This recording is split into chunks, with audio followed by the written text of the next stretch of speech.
Indian River Connections brings you the first source you can watch for truth on board decisions in Indian River County.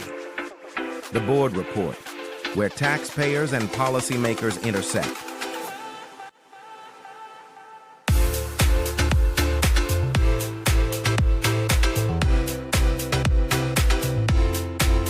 Be sure to subscribe on your favorite platform to get notified when we go live on Fridays at 7 p.m. Visit IndianRiverConnections.com for more. Sponsored by Gus Curran's House of Champions. All right. We're back for another edition of the Board Report brought to you by Gus Curran's House of Champions. I'm here with, I'm John, one of the hosts of TGI Now podcast and part of Indian River Connections. And we got Mike on the other side there from To the Point podcast. How you doing, Mike? Good. And you, John? Good, bud. Doing real good. Real good. It's been a wild week again of news, not even just nationally, but locally, right? Yeah. There's no shortage of news to talk about. That's for sure. No, and the more you pay attention locally, the more, I don't know, sick you'll get to your stomach because it's everywhere. I know.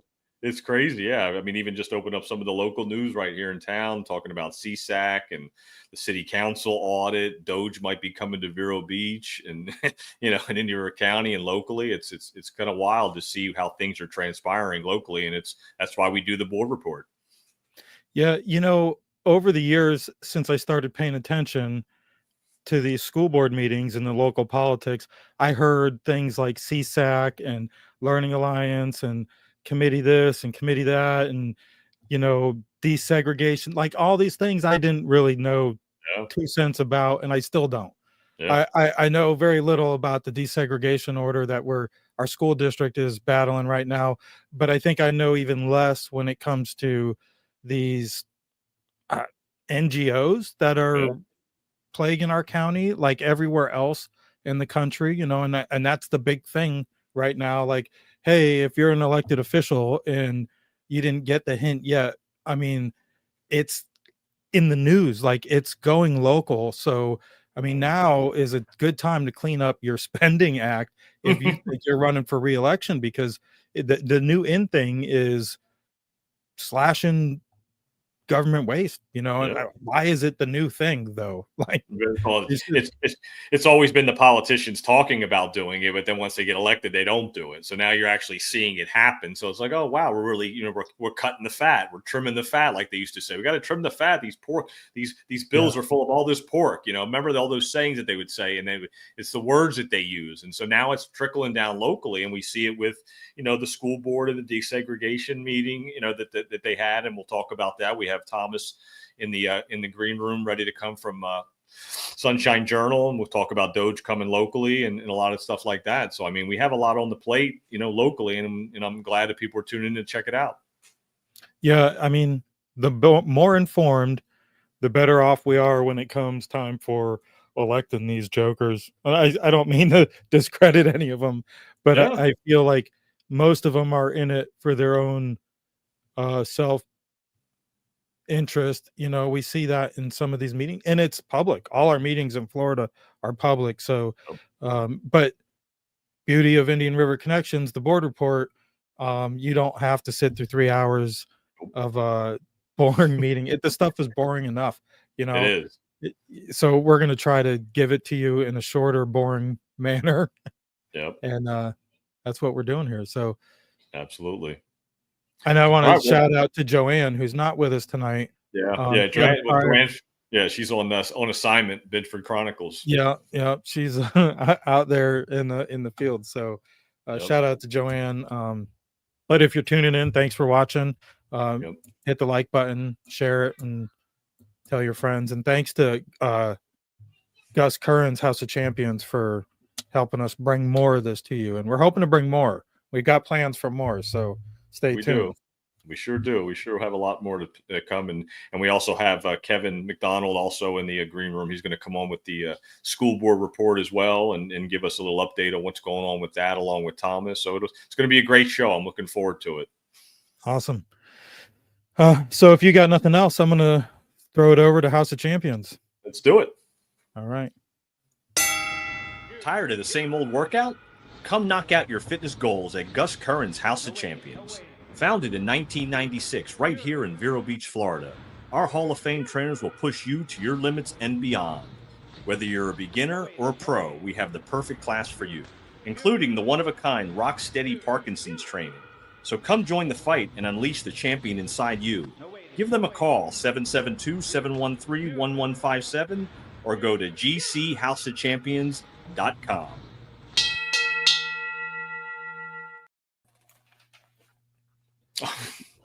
Look who it is. Look who joined us. Thomas Augustus from the Sunshine Journal. How you doing, Thomas? John Karapi, good to see you, buddy. You too, bud. You too, man. Appreciate you joining us again, giving us a little update on what you got going on at the Sunshine Journal. I know you've got some really good pieces that have been written the last couple of days, and we want to talk about some of it, especially with the old CSAC thing. Like the good old CSAC thing, right? Exactly. Children's Service Advisory Committee, for those of you who are playing along at home. Yeah, we've done a couple of reports on it. Basically, I was watching, I was actually tipped off to the meetings because every February they start the application process for the non-governmental organizations, also known as NGOs, nonprofits, to get money from the Children's Service Advisory Committee. They can apply for need. Oh, I see you got the the big thing up there. Okay, cool. This is good. Yeah. And so I just started doing some digging around. You know, they when Laura Moss joined, they updated their guidebook for the first time since 1997. So when Laura Moss oversaw CSAC, they started having a board person sit there after 2022 resolution. Who's like making funny noises? Anyway, so what happened is they found the old guidebook they had never used since 1997, and they updated it and revised it, of course, to bring it up to modern times. There's Laura Moss. Yep. And then in this year, the CSAC committee decided to update it again on their own. And one of the things they did was they started they put in a process that's not in law, not in county ordinance, that they would select their subcommittee members. And they went on in November of 2024 and put a bunch of people on the subcommittees without commissioner approval. Now, for those of you who don't know how government works, a committee is made by a board, the Board of Commissioners in this case. And the committee does research on certain topics. In the case of CSAC, they find nonprofits that fill a need to help children in our county. That's the premise. And so that committee is approved. The membership on that committee is always approved by the board because they have to make recommendations to the board. And so the board will, you know, because an elected official is overseeing it, you know, the nepotism, despotism, and all that stuff can be done in the sunshine. Well, not that, to avoid that. Yeah. You do the selection in the sunshine. And that includes subcommittee members because ultimately they're a member of the committee of a whole. Gotcha. Okay, some of the main people on the committees are chairs of the subcommittees. There's two subcommittees. There's the needs assessment and the grant review. Okay, and then the rest of the seats on the subcommittees are filled out by people in the community on a volunteer basis. Okay. But still, it's part of the committee as a whole that is selected by who? The Board of County Commissioners. Well, Laura Moss starts seeing how the main committee is selecting their subcommittee buddies. And she doesn't like it. And then she sees in the guide revision for this year that they want approved by the commission that they're going to make this regular practice. And she's like, hey, wait a minute. You know, she says every other committee that we have or advisory board or whatever that advises us on making decisions with our vote comes before us for their membership, at least approval. Okay. You know, at least, hey, this is what we're doing. Do you have any objections to this application, this person, that person, so on and so forth? And they didn't do that. They just, you know, so in my article, I point out some of the people they appointed. You've got to be like the Substance Awareness Center, now known as Thrive Incorporated, who I don't remember how much off the top of my head. They get thousands of dollars from the Children's Services Advisory Committee, but they also get like $900 something thousand. It's not 983,000 over the last 2 years from Indian River Hospital District. Gotcha. You know, their executive director sits on the needs assessment committee. She's been sitting there since 2023, since it was formed. And they just put their employee director of data operations on the grant review. So you've got 2 employees from a NGO that receives hundreds of thousands of dollars from CSAC Oh, sitting on a committee. And you're like, hey, is there a conflict of interest here?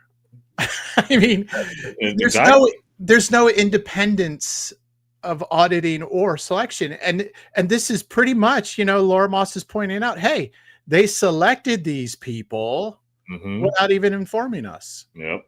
Yeah, that makes sense. And so there's a whole litany of issues that we explore in that article. And we just released today a editorial by Susan Maheel, who's part of Reclaiming IRC Ed Alliance here in Indian River County, Reclaiming Education, Reclaiming Culture.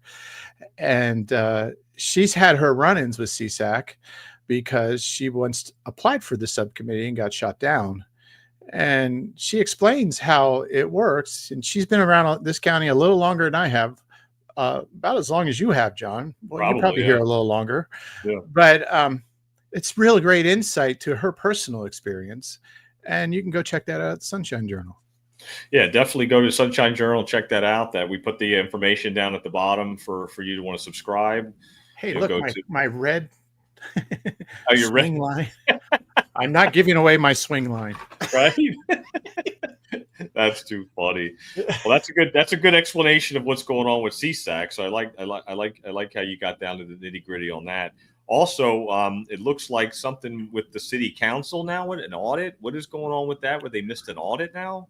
They're audited by the state, and they have to turn in their audit by, I believe it was February 10th. And this would be, I want to say it was 23, end of 23, fiscal 23. Now they have one of those mid-year, so I think it was like 22, 23, or maybe 23, 20. They had 18 months afterwards. I was looking at the deadline, so 18 months later. Okay.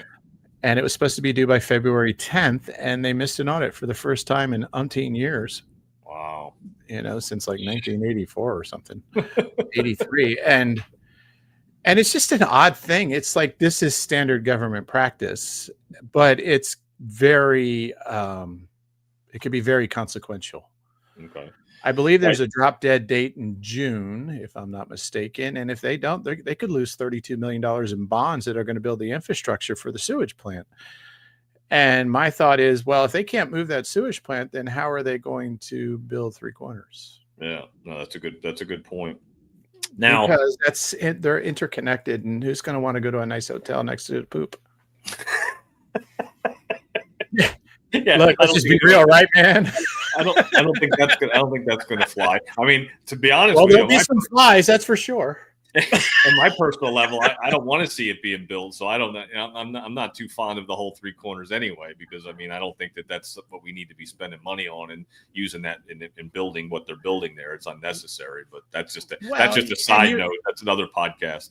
Yeah, and you would hope, obviously, that there's no TIF money involved. That's tax incentive stuff.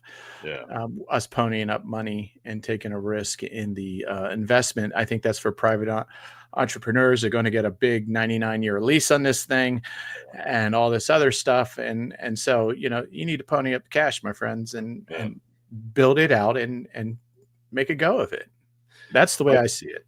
I think, and what you're saying makes sense. And as well as the whole process of all these, you miss a public, things that we're talking about. It seems that like Doge needs to come to Vero. Like, are we going to have something of that nature? Is that what you see coming down the road? Is some type of a Doge committee coming into the cities and the counties and the states? I think in Florida it's very real. Okay. Because the governor, as you know, has been talking about eliminating property taxes or greatly reducing them. One of the things he's really after, I think, he's learned a few things from Trump on how to negotiate. Yeah, right.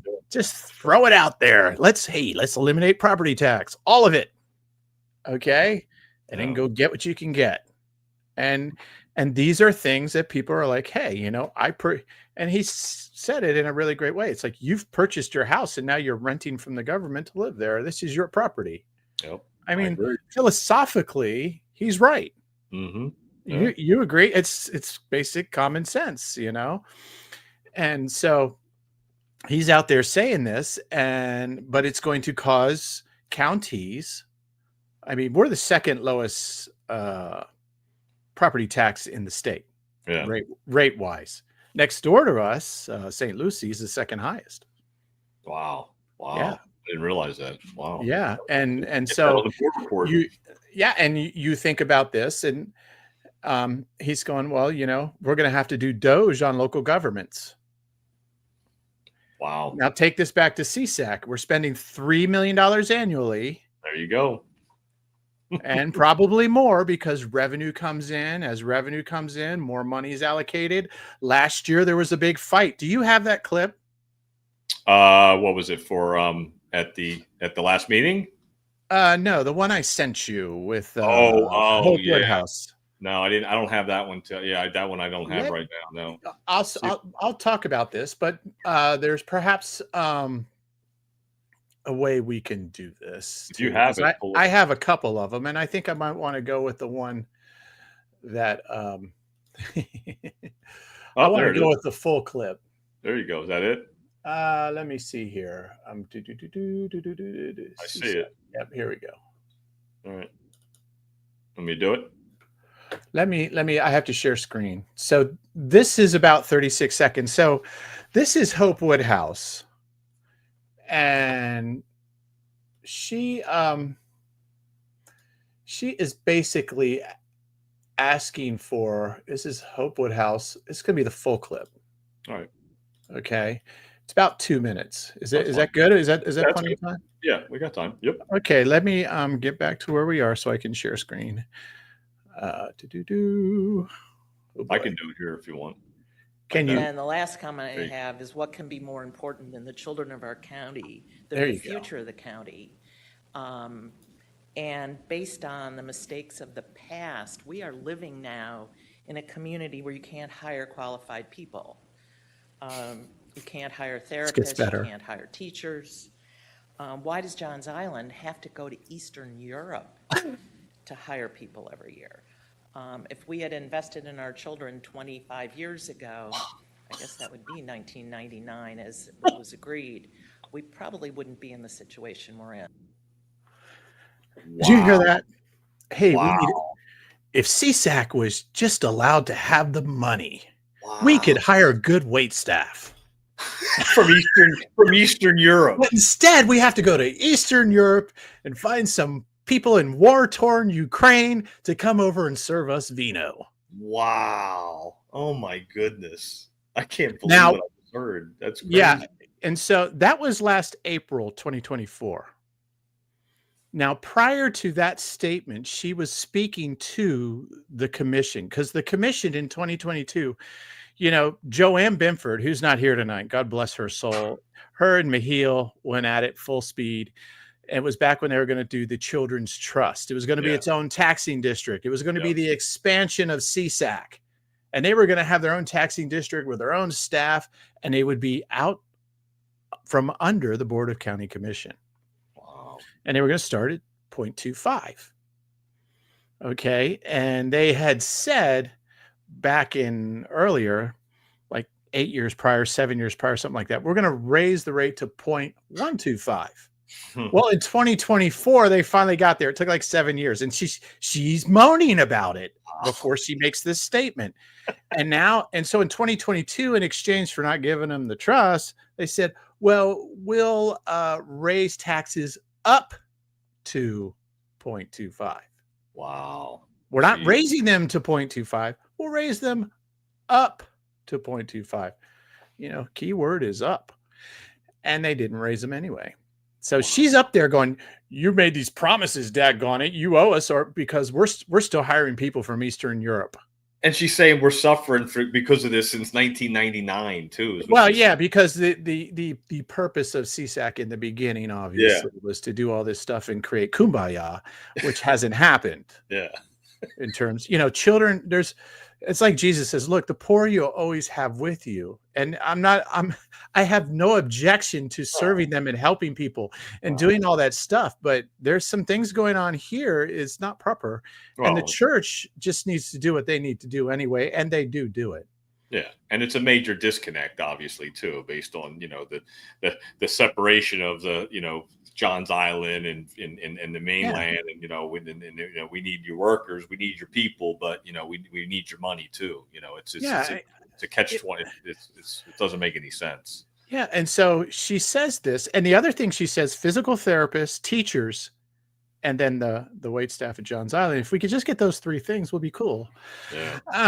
The teachers, Dr. Moore said this year he had like 6 or 7 positions unfilled. He's not in that problem area.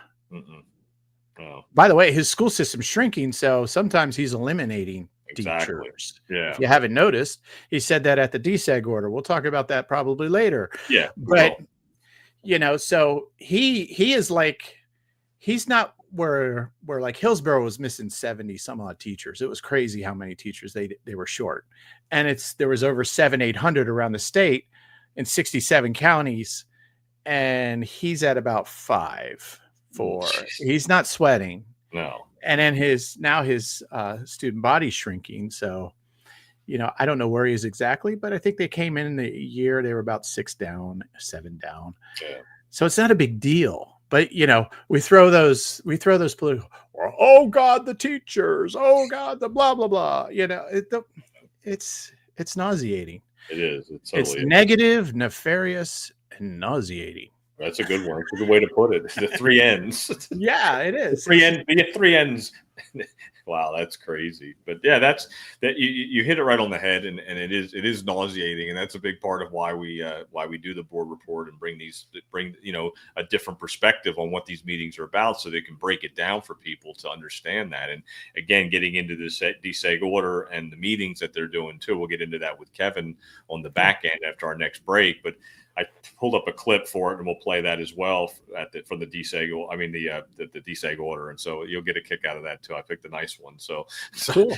So we'll visit that after we take a break, and we'll bring Kevin on, and then we'll have our panel after that, and then we'll bring Mike back on as well. And I wish we had Jennifer Pippin here too with us, but Jennifer's got some things she's taking care of, so we'll have her. God back. Bless her. Yeah, so hopefully we'll see her again real soon here on the next episode. And Joanne is on special assignment, correct? She's on Bedford Chronicles on special assignment. I made sure I had a couple things to send her. Zelensky was at the White House, so I was going to send her up to Washington for a little while. He got kicked off the roller coaster. I know. I was hoping to send her up there to catch it, but she didn't get up there in time because things are happening so quick that there's no way. So we got to stick local so we can cover local breaking news here in Vero Beach through the board report and your connections. I just found a link to the whole 50-minute press conversation that they had. It's the last 8 minutes that everyone's chapping about, but I have yet to watch it. So I'll watch it tonight when I go to bed. So. I'll send you a link. All right, I appreciate that. Yeah. All right. Well, we're gonna go to a break, and then we'll be back on with Kevin McDonald, former school board member. Sounds great. All right.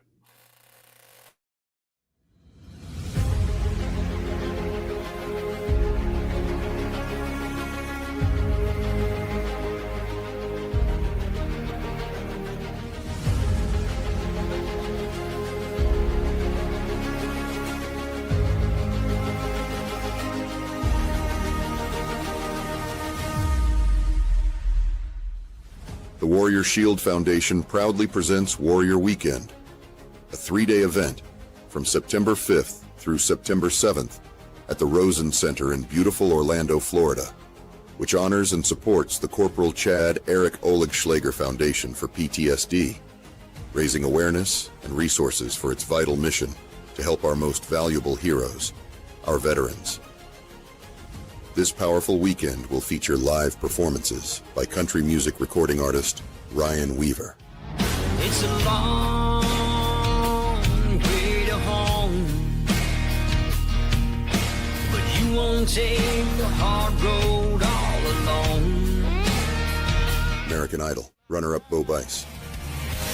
Tired of looking down roads, wondering what I gotta do. Who I'm supposed to be. I don't wanna be anything other than me. Christian contemporary and country artist Natasha Owens. God and country strong, give me a cowboy who knows left from right from wrong. Florida native and national recording artist Sean Holcomb. You just watch your mouth. You don't know what you're talking about. There's a compass and a map if you need. In addition to all of the musical artists performing at the event, meet John Tig Tigan and Dave Boone Benton. Two true American heroes who stood their ground and defeated armed terrorists on September 11th, 2012 in Benghazi, Libya. Not only can you meet Tig and Boone, but you can spend the day at the range, shooting and learning from the best of the best. Another hero that you will not want to miss is Colonel Gregory Gadsden, an American actor and motivational speaker, and a retired colonel and former commander in the United States Army. Colonel Gadsden is also a bilateral, above-the-knee amputee who served in the Army for 25 years of active duty as a field artillery officer. Nowhere else will you be able to meet this all-star lineup while supporting our veterans and first responders. This is an event of a lifetime, and one you do not want to miss. Get your tickets now, online, at warriorshield.org, and support those who fought and sacrificed so much for all of us.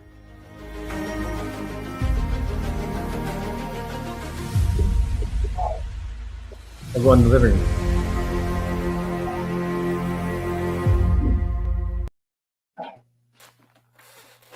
Wow, that was a great intro to that event. I'm looking, it's getting me excited to want to go to this thing. That was really good. I want a voice like that guy has.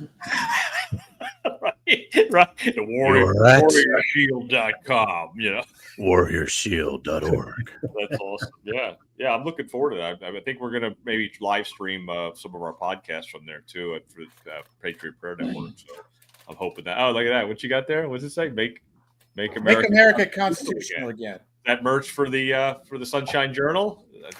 That's from Self-Evident Ministries. Okay. All right. Let's give those guys a shout out. They've been online. They're down in Port St. Lucie, constitutional awareness, basically. And okay, so they've been doing this for a while.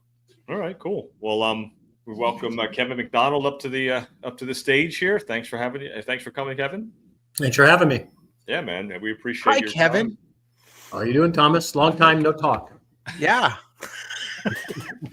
40 minutes or so. Right. So let's get into the school board. You know what happened last meeting, Kevin? What did you pull from the meeting, and what your thoughts? Well, actually, as a school board meeting go, it was a sort of a mild and relatively uneventful one. Probably the highlight, I thought, was that for a long time they've been dithering on the whole classical school thing, and the evidence or the symbolism of that was what were they going to name the school, and for some reason that was a big issue. I mean, that came up just as I was leaving the board, and I didn't quite catch it. Jackie Rosario was very sensitive to the idea that for some reason they had a hard time just saying, we're going to call it the Pelican Island Classical School or something like that. And so it raised some eyebrows as to whether they really were looking to follow through that or changing their direction on it. So we were a little bit apprehensive on it. But the good news was that they did do the necessary work involved to get a recommendation for a school name, and they voted and approved it.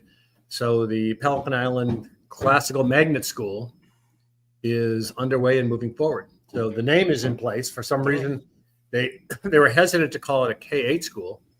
I mean, it will become K-8, but for some reason that was a very difficult thing for them to do. They postponed doing that for some future years. You know, it's what? You know, it's funny about that. They said in the meeting that the you know, they have to go before the parents and the committee and everything. They send email out to the parents. The parents show up at this meeting to name the school, and they go through all these selection process. And they said, well, they unanimously voted not to put K-8 in it for some reason or another. And then I asked around about that, and apparently there were only 4 parents at that meeting. Oh wow! So that, you know, there were more people in there observing than there were to take a vote. Oh, wow! That makes And sense. the reality is that the superintendent and the administration are going to pretty much guide that decision. Yeah. They decided to take Pelican Island out of it. Some people might have expressed an issue, but you know, classical in it made sense. K, one way or another, no one's going to care. So they made a big deal out of something that should have been a nothing. But the good news is the rest of the name is intact. Now the real question is, are we going to have a true classical curriculum? Yeah. And you know, that's ultimately the concern is what's the deliverable.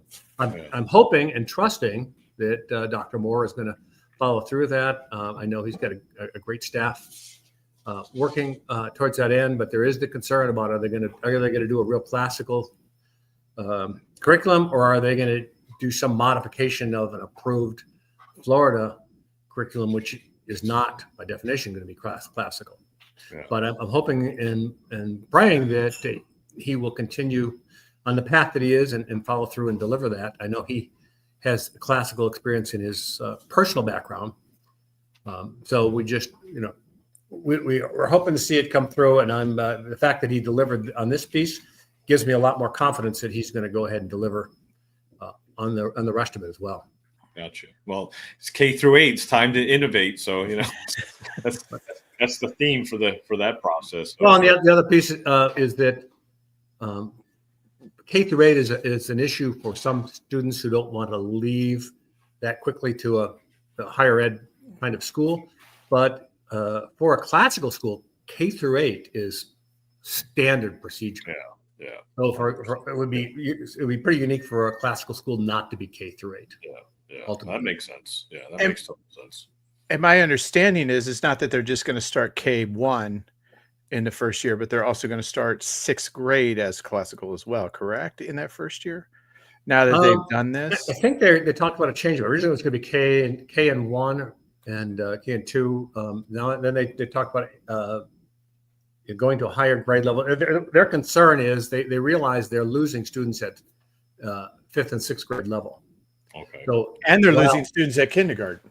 in kindergarten. Really? So while we would like to think that that the primary motivation is the quality and the style of the education, it's perfectly logical that a primary motivation of theirs is to, you know, plug the leak where you've got students who are leaving.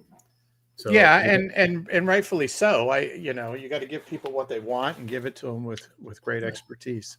So it's a smart, intelligent, data-driven, strategic move on Dr. Moore's part. But I mean, we have to realize that that's part of the reason for doing it that way.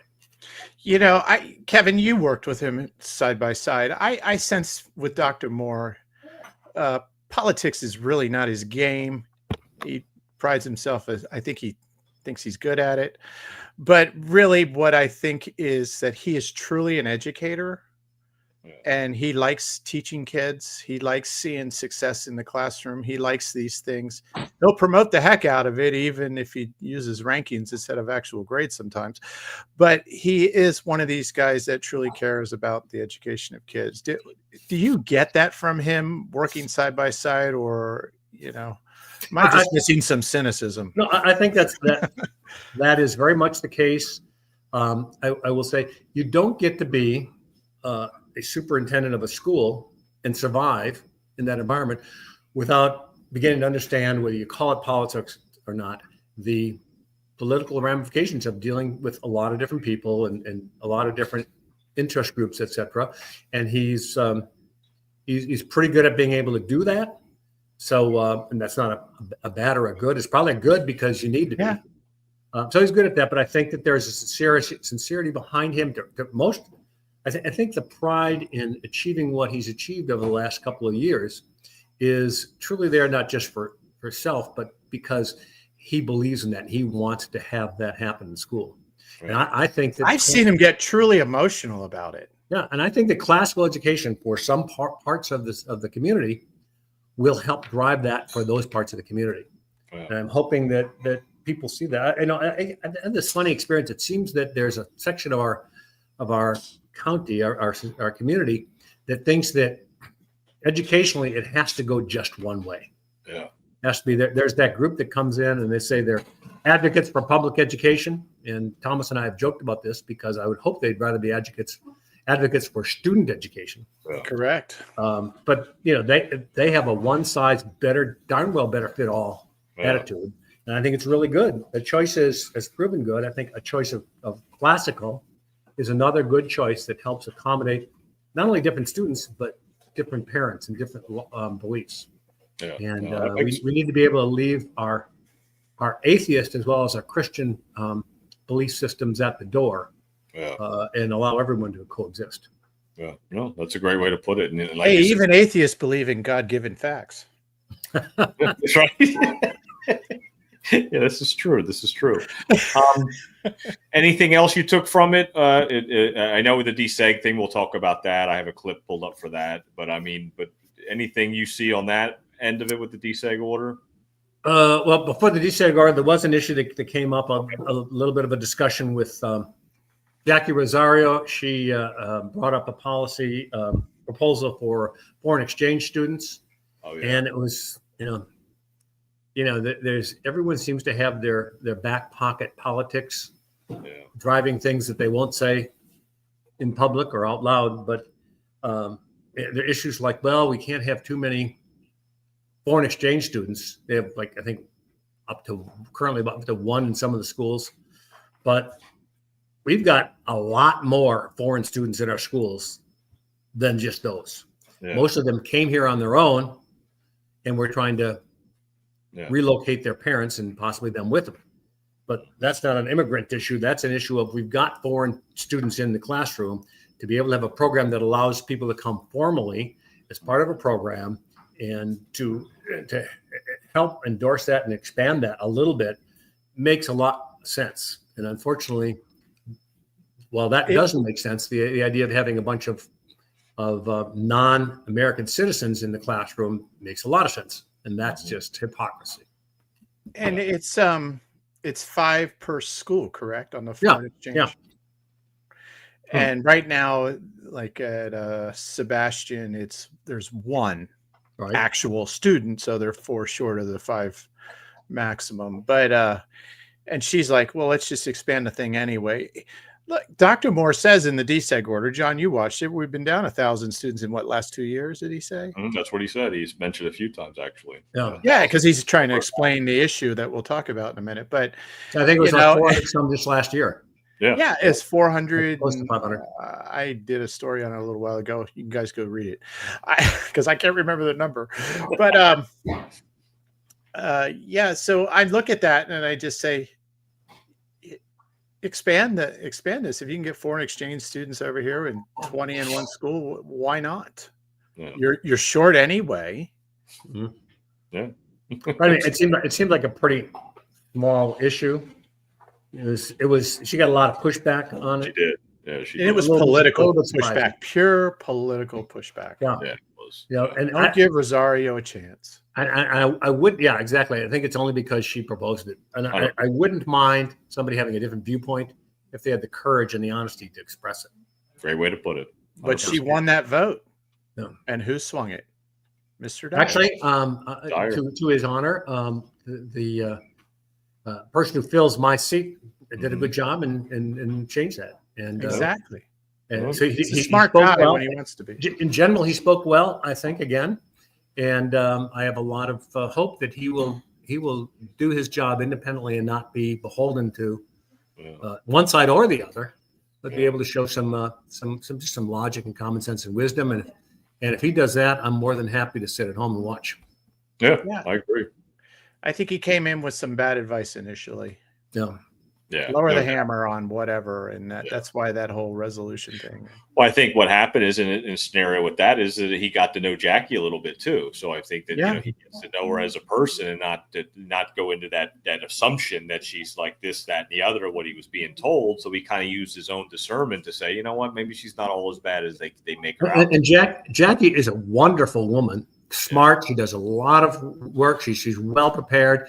She's got that, sort of tough fighter Hispanic personality, which is New York, and possibly New York. But that's her, and that's her personality, and God bless her for it. And maybe Dyer has caught on to it a little bit, and he's open-minded enough to see both sides, and that's what that fifth. That's all that you needs to be. If you've got two that are going one direction Mm-hmm. and two that are going another direction, you got to be able to be. The two that go in the one direction, they really sit close to each other more and more every meeting too. I notice. I notice they get closer and closer and closer. And the problem is, it's not that there is a thing. When I was there, I'm used to dealing with people in different boards and things that have different opinions. Express your opinions. Let's air them, and let's work through what's best. Yeah. But what's troublesome is when they don't really express what they're thinking, what they really intend, but you sort of get a shadow of it by what they say and they don't say. You're right. They obfuscate really their real intention, because their goal isn't to let you communicate with you; it's to get what they want to get, and that's not really, I think, the right way to approach that responsibility. Yeah, I've learned that over the last 4 years of following this myself, is just seeing the different ways and mannerisms and words that they use, and you pick up on it, and you're like, oh, I see where they're leaning this way, without even telling you that they're already telling you. They're actually they're basically, how you say it. I had the word for it, and I can't think of it. Biased. Yeah. Biased. There you go. Sold. Political malfeasance. Yeah. But it's too bad. Virtue signaling. Virtue signaling. There you go. There's what I was. Yeah, it's just a bad way to approach it. I think that if they could be a little, one of the shortcomings, the shortcoming of the Sunshine Law, everything has a good and a bad. The shortcoming of a Sunshine Law is that you can't sit down and pick the other person's brain and understand, really, you can't get the backstory from them. You can't probe a discussion.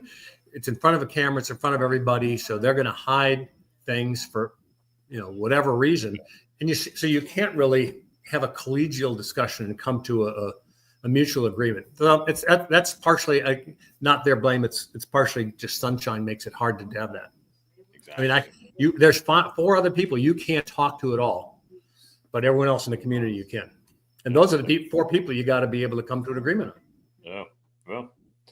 Well, I'm going to play this clip. We'll get into the DSEG order stuff, and then we'll take a break, and then we'll come back with Mike and the panel after that. But I'm going to play this little clip, and then this will basically explain the whole DSEG meeting in about 2 minutes.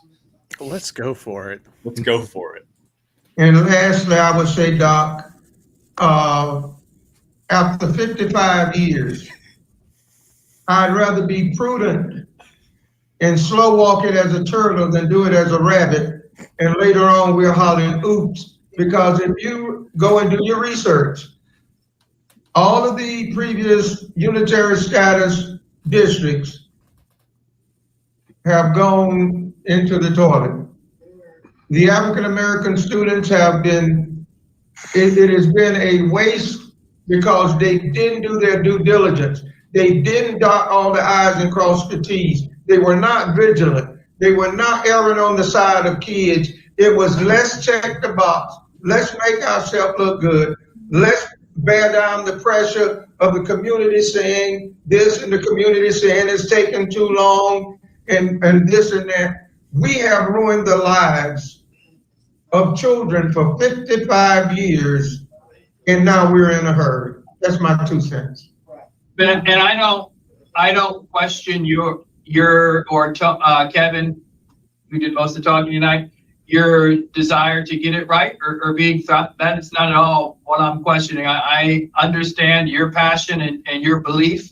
And Tony, you've been chasing this thing for probably my whole life, really. Yeah, well, I'm not that old, but you've been chasing. To me, that's not at all what I'm questioning, and I do feel the pressure. I respect what you say. We got to get it right. I 100% agree. The quicker I can get it right, and everyone feel that it's right, is the best place for me to be. That's why I'm recommending we don't do what we did 3 years ago or 4 years ago and pause the entire process. We just say, all right, we respect each other, but we don't. What's that? I think you've played enough. There's something really interesting about what he just said right there. Okay, and I'll set this up for you, and then we can knock it down however you want to do it. Yep. But back, he said 4 years ago. So when the 2018 Joint Action Plan was negotiated, by the way, Tony Brown wasn't there. Okay. It was Dr. Warrior, I believe, head of the NAACP at the time. And within that first year, she left. And then Tony Brown replaced her. And I remember Tony Brown, there was a thing with TC Palm. You can find it on the interwebs. He's like, I don't like this thing. He doesn't like the Joint Action Plan. Oh, okay. So, he's been dead set against it all along. And the tortoise and the hare comment, I'll talk about that too in a second. But here's the thing. It was to go for 3 years. I asked Sean Frost about this because he was on the school board at the time. I said, he goes, it's going to be over in 3 years. And the idea was they were going to negotiate for 3 years and do the things they had to do in those 9 areas in the Joint Action Plan to declare unitary status. Well, year 3 comes up, and all of a sudden the school system's starting to talk about the sustainability policy. You guys remember 2130, right? Mm-hmm. Yep.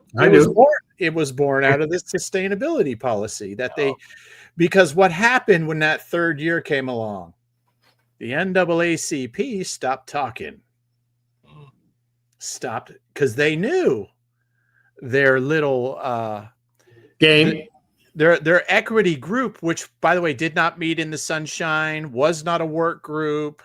They were to make recommendations. They were to audit what the school district had to do, and the school district only has to show increase in those 9 areas. They're not meeting metrics.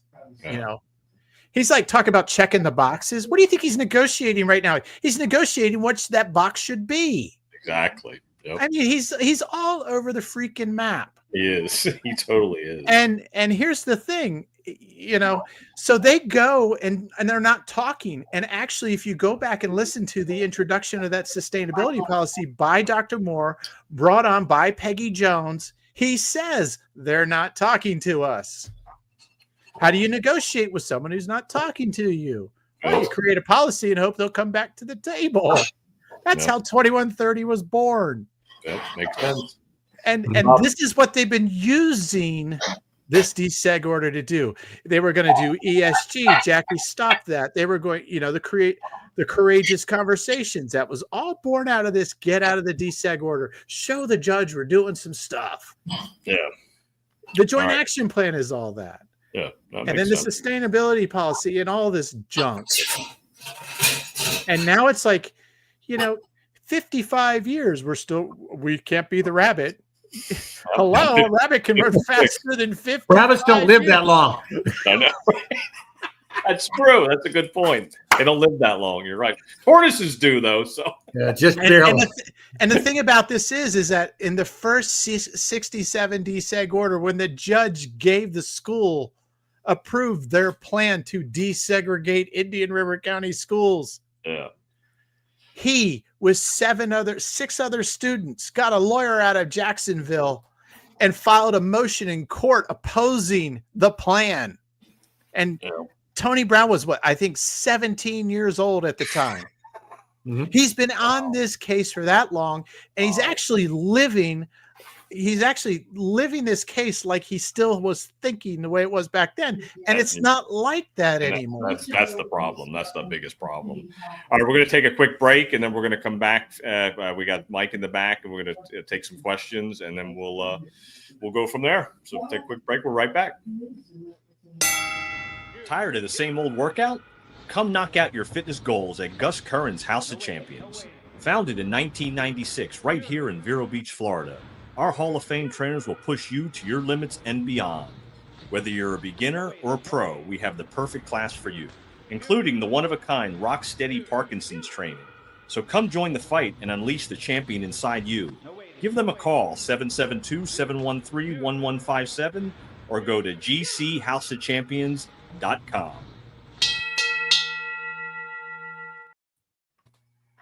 All right. Hey guys. Back with Mike. I know Mike's in the green room. He's chomping, asking questions. So, man, I've got a lot. I got a lot. A local business. I'm nipping off at the nails here. The whole K through 8 thing. It's fascinating to me. I think it would be a benefit. I mean, it works for some kids. It doesn't work for all. Like I've got, mixed emotions about it for different kids of mine. I have 3 kids.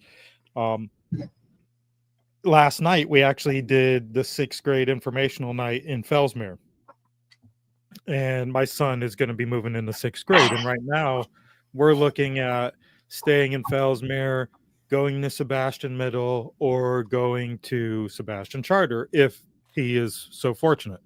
And they all have their bonuses, I feel like. And sorry, one of the kids are making faces at me through the window. But I felt like the principal in Fellsmere did an excellent job. He was very transparent in both languages. Predominantly, most of the crowd that showed up were parents and students, of course, in balance with the demographics in Fellsmere. But a lot of questions, a lot of parents were concerned about, the transition and the intermingling and stuff like that. But I think for the most part, they did a pretty good job at providing good answers for the parents. And also a shout out to 2 ladies from district. I'll get their names wrong. Actually, I think I only know of one. The Dr. Myra Shafty. Yeah, Kira Shafty. I'm sorry. Kira Shafty. She was there. She was able to lady. answer some questions and help Mr. E, because I can't pronounce his last name. Echeverria. There you go. I'm a fan of Mr. E, and the district knows I'm a fan of Mr. E too. So I think he's doing a fantastic job, and I would support him whether it's a good fit for my son or not. However, I like how we play on this school choice thing.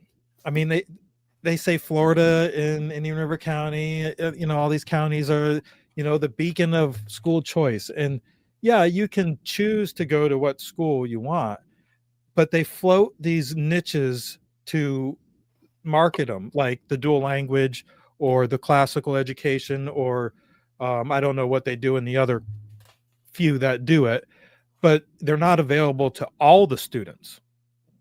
So, and I get that. No, they are. They are. Well, they're not though, because like my son missed out on dual language by 1 year, and they only run it as the year gets older. The program progresses. So, kids in 5th grade this year kind of missed out on that thing in some of these schools, and it's based on class size too. So it's not everybody. Like you can't just transfer and be in one of these programs. So they're based on class size. So my suggestion is Fellsmere. I'm sorry, Mike. Is Fellsmere at 100% attendance too? You know what? I don't know. That's a good question. It's probably right up there, though. I don't know, but I'll tell you, as far as families interested in staying there, they blew every other of the K through 8s out of the water. Oh, I'm sure. 57 compared to Pelican Island's 18. So we're looking at 2 or maybe 3 6th grade classes next year compared to Pelican Island's going to have 1.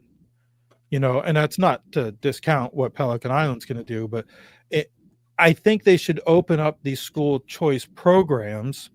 These, I don't know what else to call them. No, like you're the right. dual language, you know, and maybe not if they can't offer it to the whole school, but I think they should adopt and embed like a character building or a personal finance or some type of mentoring into the school day, not necessarily an after school thing, because, you know, like the charter school, that's one of their things is character building, you know, and especially in these K through 8s, when you're keeping 6th through 8th graders in with kindergarten through 5th graders, it's not a bad trait to instill in your school day. So hopefully I see that coming along. I brought up the numbers 57 to 18, and I think the other two schools were kind of in between. I think the other school with numbers was like 41 interested families. So it'll be interesting. It would be nice to see more kids involved in it, but at the same time, you know, I can't really blame these parents for exiting, you know, these schools. What I do concern myself with, not I don't concern myself, but I find it funny, all these new charter schools or private schools are moving into the area, and they all seem to be coming from down south or, you know, other communities that cater to migrant families, you know, and low income, but not necessarily everybody. And I find that odd. Like we have Fellsmere going through K through 8, and I think Next Wave or New Wave Academy is coming in, who's going to be doing 6 through 8. And then I saw a plan for RCMA. They want to do K through 8, and they're seeking $14 million in funding. And I just don't. Right now, I don't see the need. I mean, but if you look at they take CSAC money too, right? But if you look at the future planning for Fellsmere, it looks like they're going to need a freaking high school and an airport. Yeah, big time. But that's a different subject. You know? We're going to have a tri-regional airport around here, right? International flights daily. Is that something that's going to be provided in like a classical school curriculum, Kevin, with your experience? What is your opinion on that? Well, I mean, one of the reasons that they're going to the classical curriculum at Pelican is that two of those schools were at 50%. And so they just had empty schools. So they're trying to figure out how to better utilize those schools in lieu of students not showing up and participating. And the idea of classical, I think, is partially because it's become very popular. Jackie Rosario put forth the idea originally, but I think that it's a popular idea. They're realizing there's many classical schools coming into the area, starting up like weeds. So they realized that, hey, it makes sense to offer what students are leaving the school district in order to get. So it's partially to fill the space, partially to address one of the desires of the community, and hopefully partially to give a little bit of alternative and a tip of the hat to the fact that there's a large segment of the community that would align much more with the classical education than what they're offering in the other schools. Yeah. All right. I've like we talked about it. There's never no shortage of news. So I want to move off from the local and just get your guys' opinion on what we've seen recently. We touched on the Zelensky a little bit. I didn't see the whole speech, but I saw the fireworks. I'm sure we can save that for another conversation. But what is your take on Byron Donalds announcing his run for governor of Florida? Thomas, good for him. Good for him. When you start talking state and national, particularly a national guy who's been campaigning with Trump and all this stuff, and Trump comes out and says he'd be a great guy, let's go, and Byron hasn't even declared. Then 5 days later, of course, Byron declares. That's cool. I'm really more interested in what DeSantis is doing. I think he's one of the most interesting people in politics at the moment, because you're watching a guy who probably preemptively ran for president. And we all know that. You're going into your primary down almost 40 points to the opposition. Yeah. It's like, And when you started, you were 30 back or 35, and you squeezed it to 20, and you're like, hey, we're getting gains. And then it just fizzles away. It's like everyone knew it was a bad idea. I don't understand it. They were like, well, the only reason they did this is because they thought Trump could not win, and the country is going to go to hell in a handbasket. Mm-hmm. Yep. But they lost all. They lost all their faith. It tells you a lot of the Republican Party did not have faith in their own conservative principled message. Or they don't actually have conservative principles. Yeah. Number two, and that's what you learn. It's like, we'll govern around the edges. And Trump is like, no, we're going in there. We're going to blow to smithereens this joint because it's disgusting what's going on here. Now, I think, and he bought in the brains to do it. They've been planning this for 4 years. They've been thinking about this. Their transition team took a year prior to them actually becoming the transition team. And they were all privately funded. They put it all in place because they did not want these people to know what they were doing. They knew exactly what they're doing. It's like, I also think Byron's candidacy is a good idea. We need to start early. He seems like a pretty good guy and a pretty good candidate. But a lot of people like myself are saying, DeSantis has been doing great things, but his term is going to come up. How are you going to replace him? So I think we'd all feel a lot more comfortable if you had a DeSantis type of person who's going to step in and hopefully hit the ground running long before liberals have a chance to throw somebody else in there. Well, that leads my next question. Do you think that DeSantis type person is Byron Donalds or Casey DeSantis? Well, Casey's married to him. Well, yeah, but if it's Casey, then we get a third term of DeSantis, like we got a third term of Obama. Yeah. Well, the way you make it sound, when you say it like that, it does not sound very good. Sounds bad. No, I think that'd be a great from our perspective. It's a great thing. But I'm saying she would, even if she ran independently, she would have a great advisor to help her be a great president. So I don't know. I think that's the best way of getting a third DeSantis term. Yeah. Casey? I'm not going to vote for her, but that I wasn't going to announce that here. If she's a nominee, I'll vote for her as a Republican. But I'll be uncomfortable. She's probably a great person, probably a wonderful person, probably a very smart person, but she's not in the political arena other than through marriage. Right. Yeah. And he is, if he had just waited, there would be no Casey DeSantis candidacy thought or floating about in the ether. And that's where I think it is, honestly, with me. I don't think that's serious. If it is, I'd be like, what? Now, some people told me that when he ran for president, she wanted him to run, thought and the media was feeding. They wanted that. They thought he would be the Trump killer. They also thought Trump was going to go to jail too. So it's a combination of things. Whatever you can throw at him, that's what they're going to throw at him. Yeah. But a MAGA governor. I wrote about this when it happened. I said, the problem with DeSantis, he's MAGA and he doesn't even know it, or he wouldn't be running. And the thing is, he didn't understand there's this justice thing that must happen. And right now at Doge, you are seeing justice. It's unconventional justice, but you are seeing justice. You are learning about the nonprofit. Stacey Abrams with $100 nonprofit gets a $2 billion grant from the federal government. What is that for other than election running in Georgia?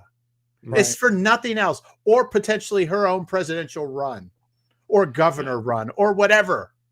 But that's all that's for. And so you're seeing all this stuff, and you're seeing justice. And that's what the people in Florida wanted. Hey, Ron, you're a great guy at our state, but this has to be taken care of before you can even consider going back to the federal. And this is a point I've made that point a number of times, is the difference between Trump and everyone else is a halfway intelligent politician will not go back and fight last year's battles. They'll say, what you did is wrong. We might slap you on the wrist. We're going to change the rules going forward. You can't do that. And so what happens is all the people who did the wrong thing, they go, okay, fine. they'll find a new way around the new rules so they can continue getting away with what they want. Is if there's no consequences for bad prior actions, that enforces and reinforces more future bad actions. So Trump is the only one who is going to go back and fight that stupid political battle because he knows how important it is to do it. DeSantis, as good as he is on everything else, he's smart enough not to go and say, I'm going to fight about things that happened 4 or 6 years ago.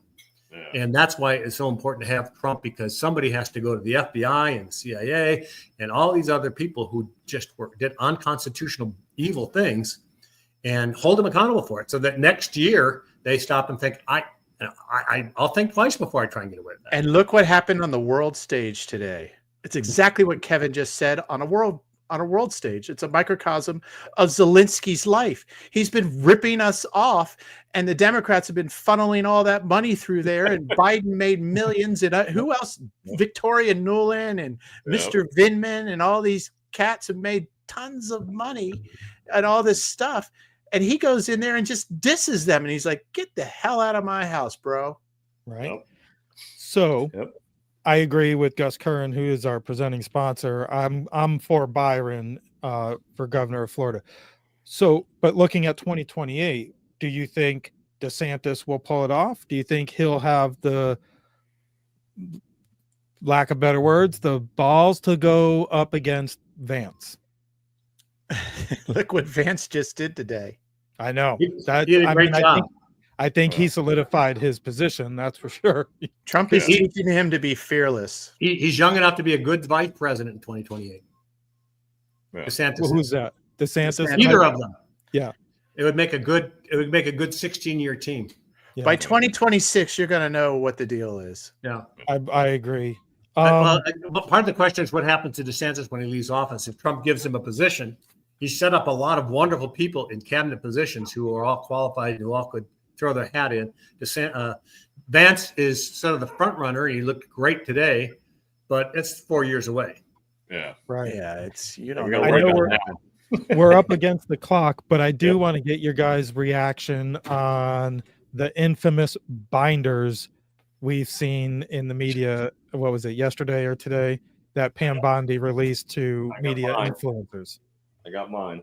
You got to. Is that your reading? Yeah. She sent that to you? Is that her handwriting? Yeah. There's nothing in it though. It's all empty. So I thought it would be black lines of Sharpie. All empty. Well, there's a lot of people with a lot of money who don't want those to be shown, and who have a lot of various influences throughout the FBI in particular, who have leveraged all these years to keep that information quiet, and don't think that they're not burning the afterburners to continue to prevent that. And so I think she learned. Yeah, it's a battle between her and the FBI. And I think she learned something that Trump probably learned in 2016. She got on Jesse Waters the night before. It's like, we're going to release all the Epstein stuff, expecting all the information to come. And then 200 pages of redacted or whatever and flight logs showed up. She's like, what the heck? And, you know, they told her, oh, we'll get it all to you there, Ms. Attorney General. Just like they told the president, we'll get it all to you there, Mr. President. Nothing showed up. She got the Trump treatment, and now she's all livid and raising holy heck. I mean, I would be livid too, but instead of parading these 1 million+ follower influencers around with these empty binders, I think I'd be parading around former FBI agents in handcuffs. I think today we should have seen arrests. I mean, look, Larry Schweikart was like, you just need to go over there and raid the place. Right. Send in a raid, like a Mar-a-Lago style raid. And a lot of people want to see, and it comes back to that whole thing. Justice. That's what this is. This is not politics. This is justice. Right. This is justice. This is, are you going to met it out? Are you going to be bold? Are you going to be clear? Are you going to be frank and just give it the business? And a lot of people want that, but a lot of people not even that. It's insubordination. Yeah. And they want justice for the insubordination. You're insubordination. Right, she's got to drop the hammer and say, you're going to do what I tell you to do, or she's going to, I don't know if she's going to put them in jail. Some of them probably should be, but I think you'll see a lot of them fired. Well, Gus Curran's absolutely right. Yep, I think we should, and that was my point. I might have made that point on social media this morning. Where are the 6 a.m. raids? Where are the no-knock raids on these agents? And how did they get back in the building today if they were even working out of an office today? You know, where are the arrests? I think the American people voted for this. I'm all for Doge local, Doge national. Well, I think it's going to be like this, Mike. It's all right, here's your chance. Fess up or we're coming for you. So maybe we'll see the coming for you now. So here you have to understand, here's the problem though. Who is going to actually come for them? Well, that's the question. And do they have people to do it? It's not going to be necessarily, you're going to have to handpick some FBI people to come for them. Yeah. Well, You can't that's have what the we voted military come from them. You're going to need to have a Doge police force come for them. Some clickety clanks. Oh God! Some You don't say that too loud. Elon will have them all robots coming in. Y'all go into the clickety clink clink. Yeah, I the problem agree. is how do you get the police to arrest the police? Yeah. Well, I agree, but we voted for. We Justice. didn't vote for Elon. We didn't vote for Cash Patel or Dan Bongino, but we did. That's Right. what we voted for, and we got them. And now let's see justice. Like we. Well, the other side of this is that it's like Mike Benz. If you follow Mike Benz Cyber on X, Yep. he calls it the blob for a reason because it's a large number of people, and the bottom line is this: he's got people at the top here who have the authority. But if you have a blob in insubordination, it's going to be hard to get them all at once. And so you got to go find the people who are willing to come out of that blob and turn them over. And that's how they found out about these thousands of pages. But okay, so you, Bongino, and Bondi are going to go down to whoever's house in the New York district and start raiding the joint like a 6 a.m. style, the three of you with guns. And you're raiding the blob, so they got to find people, and I don't know how many of those there are, and that's I think we're finding out. Well, Cash could pick 20 or 30 people out of local police forces or something, and say you're now an FBI guy, Right? and hello, sheriff. Give them jobs in the FBI, and say you're going to have to go after these people who are doing the wrong thing. You get the right people. He could do that. A state guard or some type of he can deputize. He can sheriffs have the right. And Kevin said, like, he used the one word military. I mean, maybe it does end up being a military situation where it does become that part where you have to get the military to go in there and do it. And I don't think we'll see it come to that with the FBI. I think they do have a lot of work to do in cleaning it up. But I think coming from maybe lower workforce, listening to management's excuses, I don't think the people care. I think the people want to see perp walks. I don't think they want to see violence or anybody lose their life, but we want to see people lose their jobs, lose their money. Starting with Comey. Yeah, right. Yeah. I mean, there's a perfect. Well, think about this. In all of this documentation on Epstein, who is the lead attorney? Comey's daughter. Yeah. Right. Margaret Comey, is that her name? I don't know. It is Margie. Yeah. I don't care, Margaret. Well, now we do. Do you think we're going to get the meat and potatoes out of these files? I think we're going to get what we're promised. If they're turned over, you get the meat and potatoes. This is just a process. It's going to play out. I don't know what else to say about it. I tend to not follow it too much because I'm about sick of it. I'm more concerned about my own county on a lot of levels just because of the things we've been seeing. But I think the answer is they've put Pam's reputation on the line as well. Yes, they have. They're tough people, and I don't think they're going to let this one pass them by. Nope. The FBI said we're going to stonewall you on this thing, and we're going to make you look bad, and one of us is going to survive. They're trying to Jeff Sessions her is really what they're doing. Yep. Same thing. Same scenario. Yeah. Gus said Green Berets will do the job. Right? Yeah, I'm sure. I'm sure there are noble law enforcement. Noble. There are people ready to to support these constitutional offices. Mike Flynn would probably be willing to put together an organization and do some midnight raids. Yeah, somebody. Yeah. Because he knows how they work. Yep. It's Like the you said, midnight uh, special. Or it would be even better to deputize some of the Oath Keepers and go get some of these FBI guys. Oh Right. man, They already run security for our what will friend- CNN do our about friend that? Roger Stone, so Right. they're experienced men. It's not really like a fly by night kind of group. They actually do security for people like Roger Stone and other high profile officials. But if that's what it takes, but I don't think it will take that. I don't think it will come down to that. Well, anyways, unless he goes back to Ukraine and starts threatening Russia, and then next thing you know, we got a nuclear war threat on our hands. So that could be next. Yeah, I'm interested to get into that. I didn't have time to really watch that interview, and that'll be good. That'll be good stuff for To The Point podcast and TGI Now. Well, and Yeah, somebody made the point today, I think maybe it was Thomas, that if Putin was smart, he would have a big attack tomorrow. And that puts I didn't make that. but it would be a smart it would be a smart strategic thing, because right now That wasn't me. Right now he can't rely on America's back. Yeah. And something like that would put him really in bad stead with his country. Yeah. And he would, if he could come back, he'd be back hat in hand, wearing a tie and crawling on his knees. Yeah. Well, the flip side of that is that Trump made it very clear he wants peace. He doesn't need a deal. He wants peace. People from dying. Stop people from dying. Your people need to. You keep conscripting people, and they're dying. People are dying. And so I don't think Putin wants to cross that line. No, about the peace. I agree, but he's got favor with Trump by coming to the table, the aluminum deal, all that stuff. Yeah, and now he's trying to get Zelensky in here, and he's telling Zelensky, and this is what they wanted from the beginning. They wanted them in NATO. That's off the table. Right. Mm-hmm. And B is, by the way, you don't get anything back.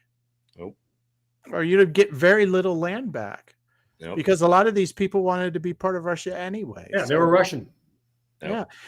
And so you look at this and it's like, he knows it. Oh, and by the way, we want our money back. So give us some minerals. Right. He's boxed in a corner, bro. Yep. Yeah. Great show, guys. Anyways, thank you. Thanks much. Yeah, it's good. You did a great job. Next week, John, what do we got going on? Next week, I got to look at the schedule and see. I got to take a look and see, because we got to see. Well, we got to see what's coming up too. We don't know what fireworks are going to happen, so we got to kind of pay attention and keep our thumb on the pulse. So. But I want to thank everybody for tuning in tonight and watching the board report by Indian River Connections. Check out Thomas at the Sunshine Journal Substack. We posted his link, and you can find him on Substack.com/@the Sunshine Journal. There you go. Yeah. Yep. And you can catch Kevin pretty much monthly or bi-monthly with us during a panel and a school board report. And, and we look forward to getting some more people on here to give us their experience with all these taxing districts. That's one thing I wanted to quiz everybody on. How many taxing districts are in our county here? Do you know? No. There's three I can think of. There's three. How many? Three, There's three I can not think counting of. cities. The The county, the school, and the hospital. The school and the hospital. Now here's a big what one. about the inlet? Who gets and spends the most money? The hospital. Out of the county budget? Out of all Out of the three taxing districts. 4 or 5, whatever. All the government taxing districts, who spends the most money? Who gets and spends most money? Who gets the most revenue and spends the most money? Oh, God, I don't know. The school board, $400 million. Wow. The largest employer in the county, and they got by far the largest budget, much larger than the county. But it's still not as much as the sheriff's department gets from the county. 73 million. Oh, I thought it was up there. No. The sheriff's department has 53% roughly of the general fund. It's about 73 million. So the general fund's about 150. But the school has 50% of the tax revenue. Wow. Wow. Yeah. So that's people don't realize all your money and all your employees are there. And that's part of the So our problem. You've got superintendent- 22,000 employees who have a vested interest in what the school board does. Yeah. So our superintendent's got a high bar to maintain. He's got a lot of political subgroups he has to deal with. Yeah. Anyways, I don't want to take us down another rabbit hole. Oh, we're there, bro. There's more. There's more. You guys are welcome back. Anytime. 55 years. That's right. 55 years. We're no rabbits. We're going to be turtles. That's right. We'll be on the air for the next 55 years. Yep. You got that right. John, you got anything else for the group? No, that's it. We appreciate our sponsor, Gus Kern's House of Champions, and check us out at IndianRiverConnections.com. If you have anybody wants to get involved and sponsor any kind of shows that we're doing, check us out. We appreciate it. Thanks, John. Great show. Thanks, guys. Thank you. Have a good one, y'all. Appreciate it. Indian River Connections brings you the first source you can watch for truth on board decisions in Indian River County. The Board Report, where taxpayers and policymakers intersect.